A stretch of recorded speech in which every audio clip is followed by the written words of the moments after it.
Wish, chapters 20 to 24. When Bertha told me Jackie was coming to visit, my thoughts bounced every which way. I was excited as all get out to see her. I'd missed her like crazy and hoped she'd been missing me too. But I had some of old Scrappy's anger simmering inside me. It seemed like she was so busy being happy that she didn't have time to think about me. The day we were going to pick her up at the bus station in Asheville, I spent the morning practicing tricks with Wishbone. I wanted Jackie to see how smart he was and how much he loved me. Then I tried to make my room look like a real bedroom and not a place to store canning jars. First, I pulled my bedspread way up so it covered my Cinderella pillowcases. Then I tacked a towel over the shelves to hide those jars. I put Wishbone's toys in a shoebox and wrote his name on the side with a marker, while he sat there watching me with his head cocked. Every now and then he took out a tennis ball or a dirty rubber bone and I put it back. We want everything to look nice for Jackie, I told him. Next, I pushed Gus's old jackets and sweaters to the back of the closet and hung up some of my t-shirts so it looked like I had a whole closet of my own. Then I put a towel over Bertha's sewing machine and hung my backpack on the hook on the closet door. When I was done, I stood in the doorway and glanced around. It looked better, but I knew it wasn't anything like the room Jackie shared with Carol Lee. I bet they had matching floral bedspreads with heart-shaped throw pillows and pictures of rock stars taped on their headboards.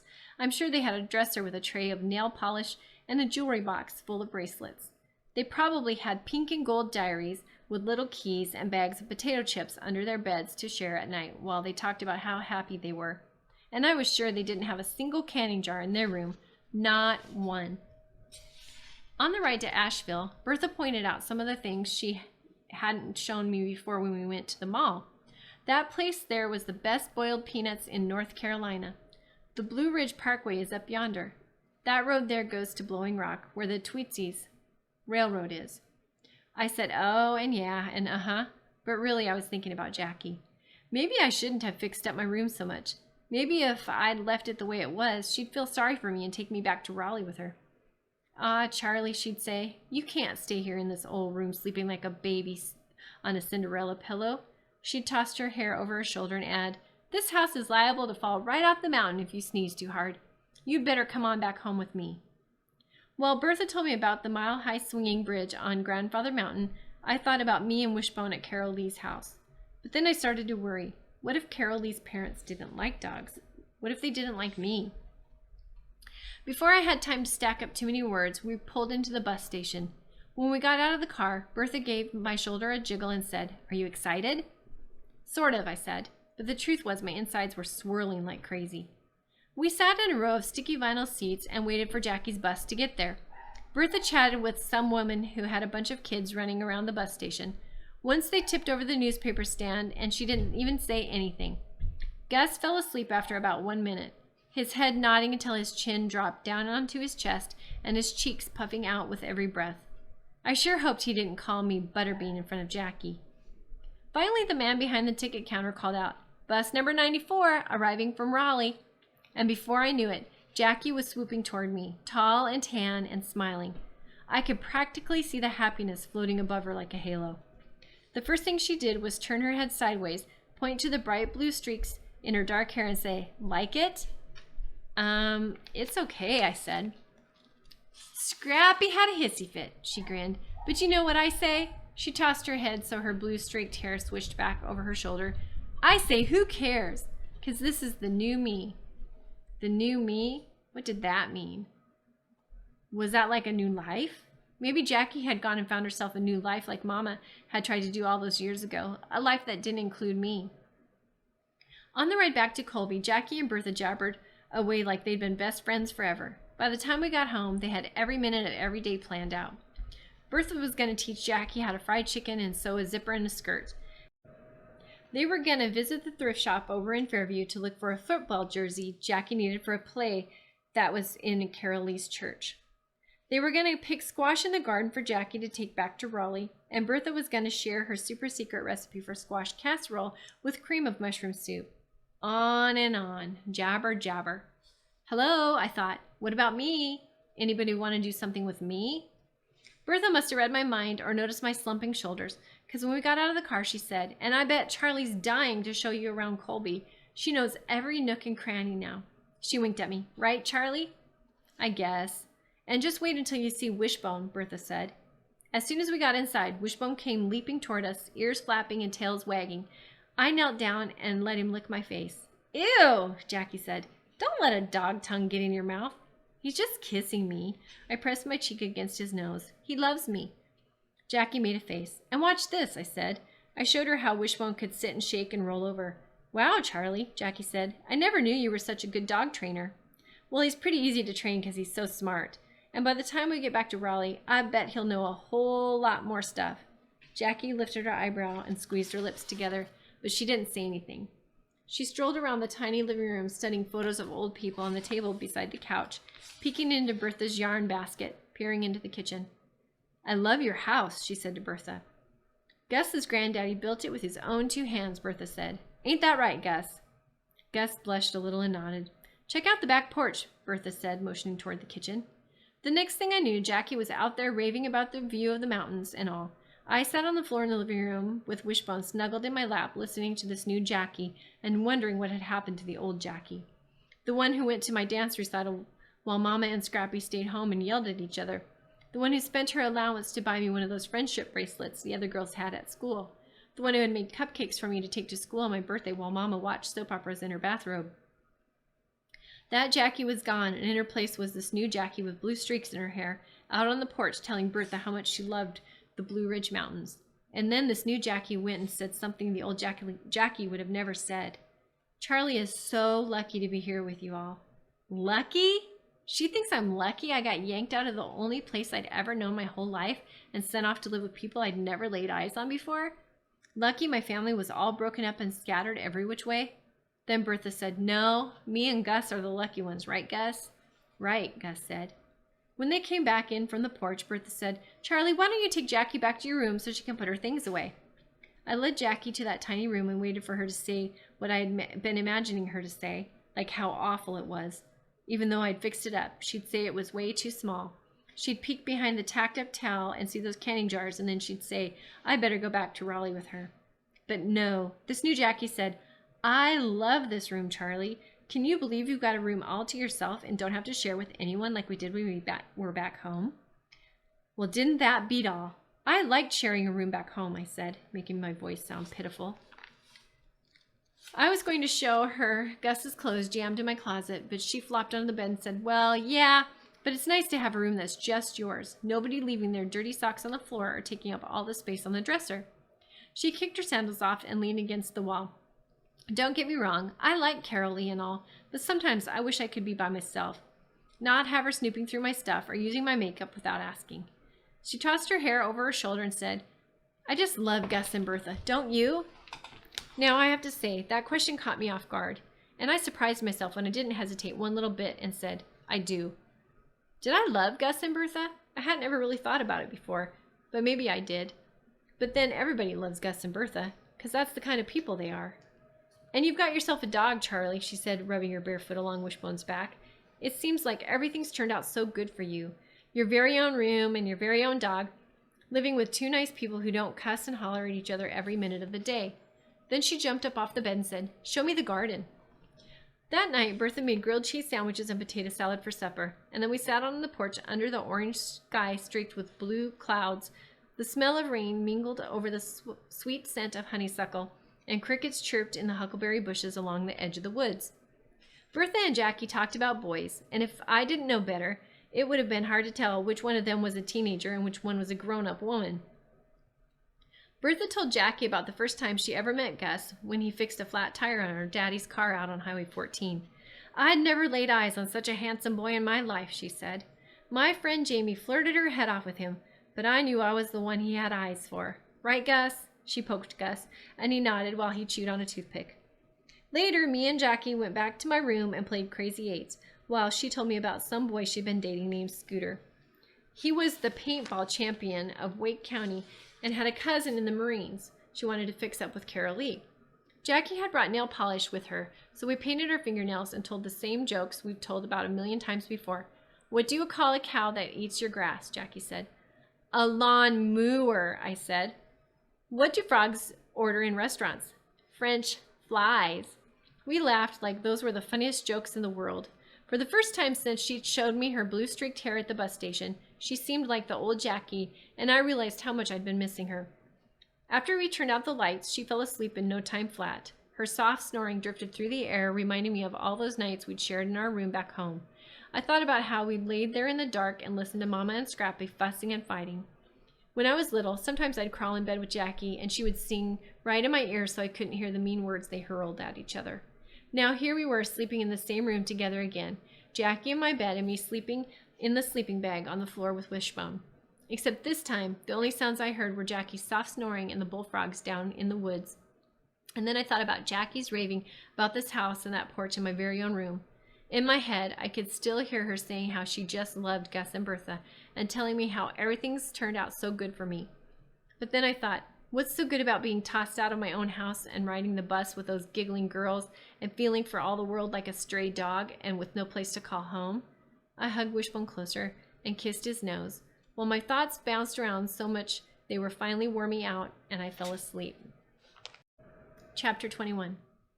I spent the next few days watching Jackie flit around Colby like she lived there her whole life.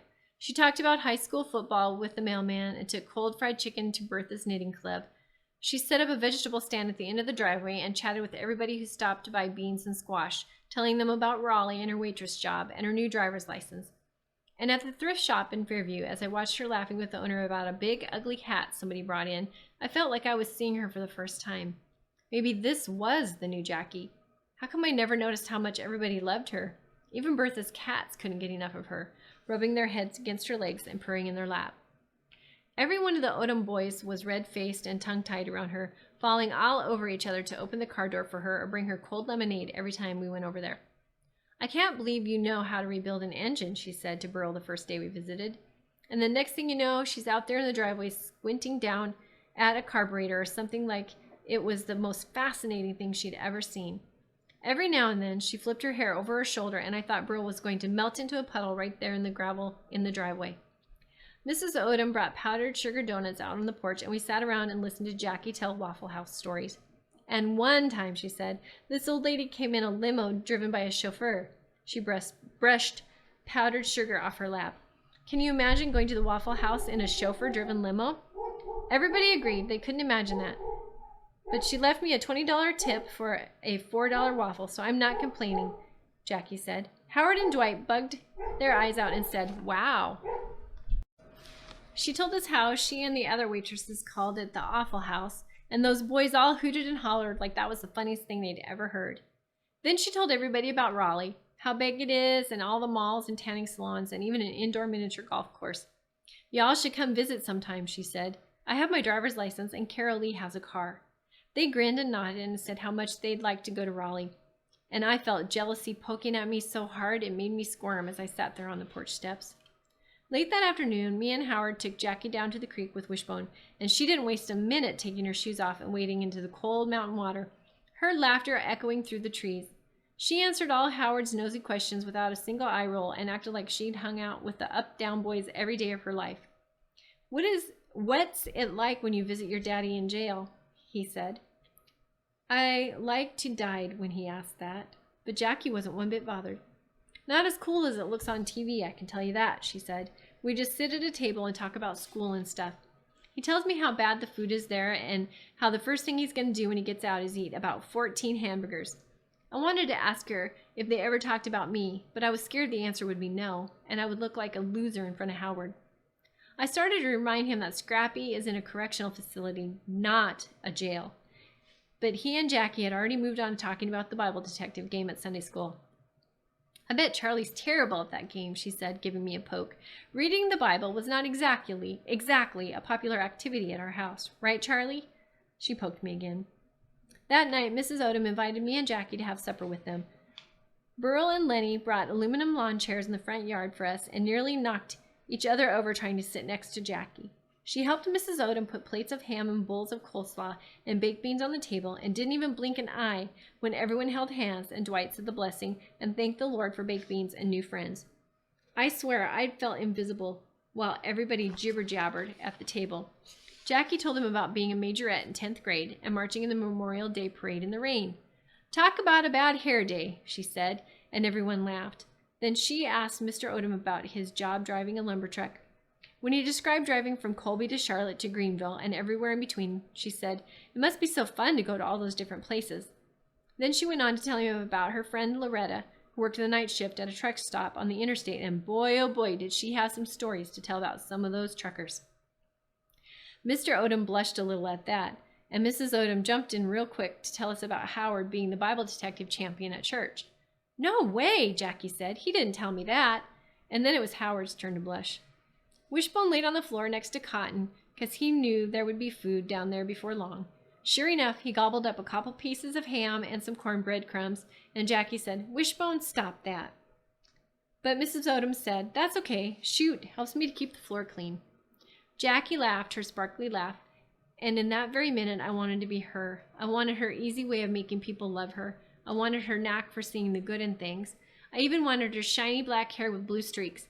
But no matter how bad I wanted it, I was still going to be just plain old me. Chapter 22. That Sunday, we piled in Gus's car and headed down the mountain to church. Jackie had French braided my hair like she used to back in Raleigh, and Bertha made a fuss over it. "I just love Charlie's hair like that," she said. "Jackie, you should get a job in a beauty parlor. You have a real talent." Jackie whacked her forehead and said she couldn't believe she'd never thought of that before. "I might look into that when I get home," she said. So then Bertha told us a story about her friend Denise, who flunked out of beauty school. Just flunked right out after 3 weeks and ended up marrying some rich guy. But not 2 months later, she ran off to Atlanta with that guy's rich brother. Jackie loved Bertha's stories and always laughed or said, "No way," or "I can't believe that," while me and Gus sat in silence pretending to be interested. After church, Jackie snatched cookies off the food table in the fellowship hall and then went to hang out with the teenagers in the parking lot like she'd known them her whole life. How had Jackie and I turned out so different?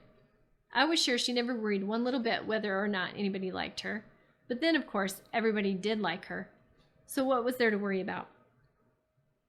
That afternoon, the Odoms came over to Gus and Bertha's for dinner. Bertha had always made a big deal out of Sunday dinner, but when the Odoms coming over, it was a regular feast. Jackie and I helped her set up some card tables out in the yard. We pushed them together and put a sheet over them for a tablecloth.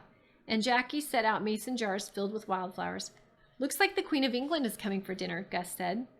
Bertha bustled around the kitchen, and before long the house was filled with all kinds of good smells, and the countertops were covered with bowls of black-eyed peas and turnip greens, squash casserole and sliced tomatoes, fried okra and succotash, biscuits and gravy, brownies and peach cobbler. Then she took a big roast chicken out of the oven and said, "There, now if I can keep the cats out of here, we're all set." Of course, Wishbone sat by the kitchen door with his nose twitching in the air and his tail wagging a mile a minute. "Not yet, boy," I told him. "Maybe later." Then we heard Burrow's truck on the gravel driveway, and me and Wishbone ran out to greet the Odoms. All those redhead boys spilled out of the back of the truck, and the front yard was usually so quiet except for the birds on the fence post or the sputter of the sprinkler in the garden, turned into a flurry of commotion. Dwight and Lenny running and punching and climbing over the fence, Cotton chasing after the cats, Mrs. Odom hurrying inside to help Bertha with food, Mr. Odom and Gus out in the lawn chairs talking about the NASCAR race over in the Charlotte last week, Howard and me tossing a tennis ball for Wishbone to catch. Then Jackie came outside looking like Miss America, and I thought Burl was going to faint right there in the red dirt. Everybody else had changed out of their church clothes except Jackie. When she came strutting across the yard in her white sundress and bare feet, I don't think I'd ever seen her look so pretty. I still had the French braid in my hair, so maybe I looked pretty too, even in my shorts and ratty t-shirt. I hoped so. But I knew I could never look as pretty as Jackie. Before long, Bertha told everybody to go inside and load up their plates, and those boys liked to busted the door down to race to the kitchen. Then we sat at the card tables in the yard and held hands while Mr. Odom said the blessing. Gus and Bertha weren't the blessing type, but I guess they did it to be nice to their company. Mr. Odom sure had a lot of stuff to be thankful for, everything from this beautiful day to those turnip greens. Then he said, "And thank you for sending these 2 fine young ladies to shine their light on us here in Colby." I knew I was supposed to have my eyes closed, but I took a peek, and there was Jackie grinning and winking at me. As soon as we all said aloud, "Amen," everybody dove into their food like there was no tomorrow. Mrs. Odom and Bertha kept running back into the kitchen to bring out more tomatoes or succotash, while Jackie poured sweet tea, and Gus shooed cats away. Wishbone sat by Cotton hoping he'd drop a chicken leg. By the time Bertha brought out the dessert, everybody was rubbing their stomachs and saying how they could possibly eat another bite, except, well, maybe just a little of that peach cobbler. Cotton leaned over the table to grab a brownie and said, "Hey, look! The wishbone." Sure enough, right there on that greasy platter was the chicken wishbone. Of course, my dog, Wishbone, heard his name and ran over to Cotton, probably thinking he was about to get something good to eat. "Who wants to pull the wishbone with me?" Cotton said. Dwight jumped up. "Me," he said. "No," I hollered, pushing Dwight out of the way. "It has to be me."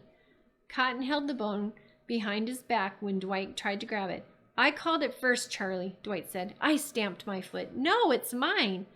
I could feel anger flooding over me, and it was all I could do to keep myself from shoving Dwight. Then Howard hurried over and whispered, "Pineapple," in my ear just as I was stamping my foot again. Jackie shook my shoulder and snapped, "Good grief, Charlie, quit making a fuss over a silly old bone." But Howard piped up and said, "Come on, Dwight, let Charlie pull the wishbone." Uh-oh, was Howard going to tell everybody about me making a wish every day? I hadn't told him not to tell anybody, and now I bet he was, and everybody was going to think I was crazy. But he didn't. He told Dwight he'd give him some of his Bible bucks if he'd let me pull the wishbone with Cotton. "How many?" Dwight asked. "3. Make it 5. Okay. So Dwight ran off to grab another brownie, and Cotton held the wishbone out to me. We each took a side and closed our eyes. I made my wish, and then I pulled. Snap!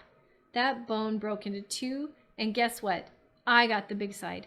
The side that's supposed to make your wish come true. "Dang it," Cotton said, tossing his piece of bone under the table.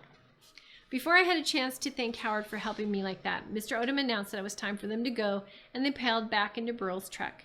I knew I should have joined Jackie and helped Bertha clean up the kitchen, but instead I sat out in the yard with my arm around Wishbone and watched that truck bounce up the gravel driveway, loaded with all those good-hearted Odoms. When they turned onto the road, I hollered, "Thank you!" I figured Howard probably wouldn't hear me, but then I saw him give me a thumbs up before the truck disappeared from sight. Chapter 23.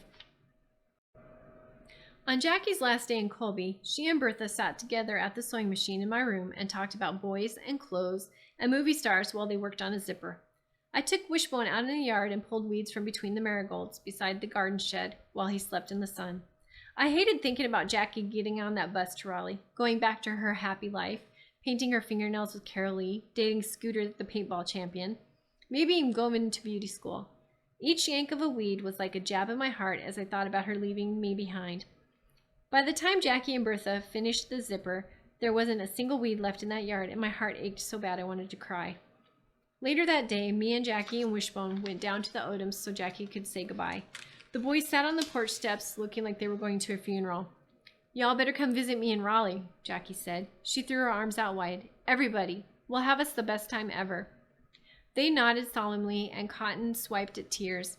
"If I'm still working at that old Waffle House, y'all come by and I'll throw in a couple of chocolate chip waffles for free." Cotton perked up. "Chocolate chip waffles?" Jackie nodded. "Yep. And I'll make sure they put extra chips in yours, okay?" He grinned. "I bet Charlie's going to miss you," Howard said. Jackie put her arm around my shoulder. "Well, I'm going to miss her too, but she can come visit." "Visit?" I said. "I'll be going back there to live." I rubbed my hand down Wishbone's back. "You know when Mama gets her feet on the ground," I added. Jackie looked down at her lap. Wishbone's tail swished back and forth in the dry red dirt. "Well then," Jackie said, "I reckon it's time for me to get in my hugs." She held out her arms. Each of those boys gave her a quick, awkward hug. Then Mrs. Odom ran out of the house and said it was just a joy and a blessing to have her there in Colby. Then she and Jackie hugged and we headed back home. That night, Bertha made a special supper of meatloaf and lima beans, fried green tomatoes, and sweet potato pie. Wishbone laid beside my chair waiting for somebody to toss him a piece of meatloaf every now and then. I have to admit that we'd spoiled him rotten and turned him into a world-class beggar. After we sat out on the porch for a while, me and Jackie went back to my room. I brushed Wishbone while Jackie packed, stuffing her shorts and things into her duffel bag and telling me again how lucky I was to have such a nice place to live. I watched her gather her nail polish and toss it into the duffel bag, and I started to feel more pitiful by the minute. What's going to happen to me? I wanted to ask her, but I didn't. After we turned the lights out, I stared up at the ceiling, watching the shadows on the dogwood trees dance in the moonlight. Then I took a deep breath and said, "Can I go back to Raleigh with you?" The silence that followed nearly swallowed me up. I could feel my heart beat in my chest and Wishbone's warm breath against my cheek. Then Jackie got out of bed and sat beside my sleeping bag. "Nothing's going to change, Charlie," she said. "I used to think it would, but now I don't. Scrappy is going to keep being Scrappy, and Mama is going to keep being Mama, and you and I are on our own. No magic wand is going to fix things. I didn't want to believe that, so I pushed those words away so I wouldn't have to think about them. Then I said, "Did you know Mama left us when we were little? Just ran off with a garbage bag full of clothes to start a new life?" Jackie heaved a big sigh. "Yes, I did know that." "How'd you know?" "When you were 7 years old and your mama waltzes out the door without so much as a goodbye, well, that's something you don't forget." "How come you never told me?" I said. She put her hand on my back and rubbed in little circles. "Because I didn't want you to hate Mama," she said. "Do you hate Mama?" "Nah." She pushed her hair behind my ear. "I don't like her very much, but I don't hate her." "But why can't I live with you?" I asked, so quiet it was almost a whisper. Jackie hugged her knees. "Charlie, I can't live with Carolee forever. I'm saving my money, and me and Wileen Jarvis are getting an apartment together. I can't take care of you like Gus and Bertha can," she said. "Shoot, I can barely take care of myself." We sat in silence for a minute. Then Jackie said, "You got a good life here, Charlie. You got Gus and Bertha loving you and treating you like a princess. You got all those Odoms thanking the good Lord for you. Then there's Howard, the nicest friend you could ever want. You got those beautiful mountains and a garden and a porch to sit on that's like sitting on the side of heaven." Wishbone kicked his legs and let out a little woof like he was having a doggy dream. Jackie rubbed his stomach. "And a dog that loves you like nobody's business." I looked at Wishbone and thought about Bertha saying how dogs love you no matter what, and my heart nearly burst. "Don't hate me, Charlie," Jackie said. "Hate her? I loved everything about her. I loved the old Jackie and the new Jackie. Why couldn't I tell her that? I guess I hadn't had much practice saying I love you, so I just sat there in the darkness with Wishbone twitching in his sleep beside me and said, 'I do like those blue streaks in your hair.'" Chapter 24. The week after Jackie left, I started Vacation Bible School at Rocky Creek Baptist Church. I'd told Bertha I didn't want to go, but she kept telling me how much I was going to love it. "I went to Vacation Bible School every summer when I was a girl," she said. "I loved everything about it, the games, the crafts, the songs." She went on to tell me about making a bird feeder by peanut butter on a pine cone and rolling it in bird seed. "And lanyards? I must have made about 100 lanyards," she said, and shook her head. "And macrame keychains. I loved those. And," she said, "Howard and all the kids from Sunday school will be there." So I finally said okay, and then the day before I was supposed to go, Bertha came home with a lunchbox covered with ponies and rainbows. "I can't believe I let you take your lunch to school in an old, ugly paper bag," she said. "I can't take that," I said. Bertha's smile faded. "Oh," she said, "okay." I could tell I'd hurt her feelings, but there was no way I could take that lunchbox. Bertha snatched it off the kitchen counter and stuck it way up on the top shelf of the cupboard. "I don't know what I was thinking," she said. "That thing is just plumb silly." So she put my lunch in a brown paper bag, and off I went to Vacation Bible School. We sat in the circle in the shade, and I listened to Miss Rhonda tell us how much fun we were going to have. Even though we knew each other from Sunday school, she said, "First, I'd like for each of you all to tell us your name and then 3 fun facts about yourself." Right away, I thought about my first day of school in Colby and that getting to know you paper. But this time, when it was my turn, instead of saying I liked soccer, ballet, and fighting, I said, "I have a dog named Wishbone. My sister works at the Waffle House. My Aunt Bertha has 7 cats. We spent the morning making papier-mâché bowls and singing a song about Moses and the bulrushes. When it was time for lunch, I got my brown paper bag and sat next to Audrey Mitchell. I'd made up my mind I was going to be more like Jackie from now on, cool and confident, making friends right and left. But before I could think up something to say to Audrey, Howard plopped down next to me. "Burl wrote Jackie a letter," he said. "What for?" He shrugged. Lenny snatched it right out of his hand and he got in a fight. Burl chased him around the house, cussing, and broke a lamp. He lifted the corner of his sandwich and examined the bologna and mustard inside. "Did Burl get the letter back?" I asked. Howard flattened his sandwich between the palms of his hands. "Yeah," he said, "but it got ripped, and now they're both grounded because of the cussing and the lamp." He pushed at his damp red hair. His arms were sunburned bright pink and dotted with freckles. He went on to tell me about Dwight breaking his pinky finger at baseball camp.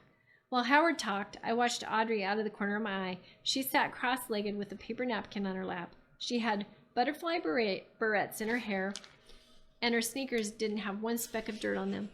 Her lunchbox was plain, no ponies or rainbows on it. She opened it and peered inside. Then she took out a plastic bag full of grapes, something wrapped in foil, and a folded-up piece of paper. I scooted a little closer to her and pretended like I was listening to Howard while she opened the paper. It was a note with a big swirly handwriting. When she put it down on the grass next to her grapes, I squinted at it, trying to read it. And Cotton had 2 ticks on him, Howard was saying, so Mama had him stripped down naked right there in the yard. A couple of kids giggled, and I shot Howard a look. Nobody wanted to hear the word naked while they ate their lunch. But Howard went right on talking like he didn't even notice. And just then, some girl I didn't even know said, "Sit here, Audrey," and patted the ground next to her. So Audrey scooped up her grapes and stuff and moved away from me and Howard, leaving that piece of paper behind. Right away, I slapped my foot down on top of it. While Audrey and that girl chatted away about swimming lessons and soccer camp, I snatched up the paper and stuffed it in my pocket. "What was that?" Howard asked. "What was what?" "That paper." "What paper?" "That paper in your pocket." "Nothing." Howard wiped at a dab of mustard on his shorts. "Okay," he said. All afternoon, while we read Bible stories out loud and watched Miss Rhonda's teenage son do magic tricks, I thought about the note in my pocket. Every once in a while, I reached in and wrapped my fingers around it. Finally, I got my chance. Howard was helping Miss Rhonda take the Bible storybooks back inside the church, and Audrey was busy making friends with everybody but me. So I took the paper out of my pocket and read it. "Have fun at Vacation Bible School. I will be missing you. I love you very much, Mama." Quickly, I folded it and jammed it back into my pocket. I looked over at Audrey linking arms with some girl and whispering. I closed my eyes, and in my mind, I became Audrey, a girl with perfect sneakers, and a friend to whisper secrets to, and a mama who wrote, "I love you very much," on a note for me. But then I opened my eyes, and I was me again.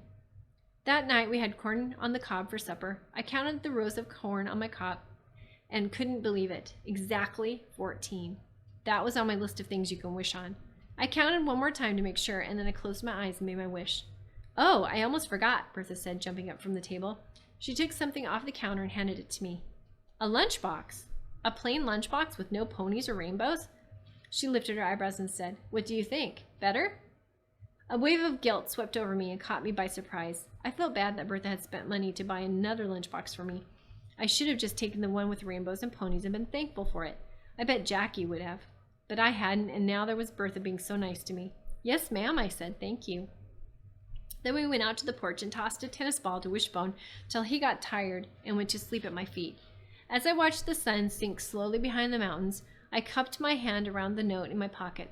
I thought about Audrey's mother putting those grapes in the little bag and writing the note. I wondered what Audrey's family was like, the one she had written on her flower for the Garden of Blessings at church.